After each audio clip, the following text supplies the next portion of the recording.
Siz bilegen köyde bu Zafir menden yollaşı yok edi Zafir'in ömrünü 25 yıllar bizce şola yoğuk durganmız Zafir'den menden. Bek halını tanıyman. İçiden belli imanı bulan, dini bulan, tazalığı bulan, hakkılı bulan gelgen şolay ulan edi Zafir. Şu yurtta budum olup işledi. 15 yıllardan da kolay. Cemaat tarih kulluk etti. Mecli ernetegen zamanı arı mennenne Allah çıkıp on yağım olup barda köp cemaatta bolagan köp kömegin etken ulan.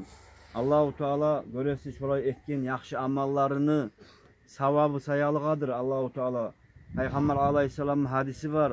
Avariya olup şolay haparsızdan ölgen adam göresi içi bölmegen. Ya da mesela başka yamanzat etegenini ölmegen. Oroza tutup oroza küyle sapardan gelegenin şolay avariya bulan ölgen adam ahiret şahitleri de bola. Şolay ahiret şahit dereceye yeter degen şolay hadisi var Peygamber Aleyhisselam'ın.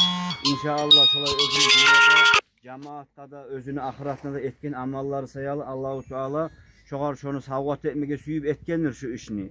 Neçağı bolamsa da cemaatta da dinge halle göre siz dünyağından da bolagan kömekni dinge paydalı bolagansa an eteminip kastetip şolay talaşıp ayanagan ulan edi.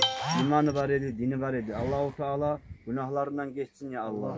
Bugün var yatkan kabur cennetli bağlarından bir bağ olsun ya Allah. Biraz barımızda bilegen küyle halek hasiyatı var edi. Hatırı kaldırgan adamlarımsa Allah billah için barımızda zaferlerine geçin.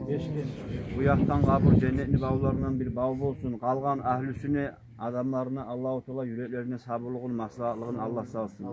Ölümünü şolay bilip olmayı kardeşler. Barımızda da Tanala bir saat içinde ne bol kalağını bir de bilmeyiz. Bugün erten kulüp oynak etken adam göresiz bugün akşam şulay.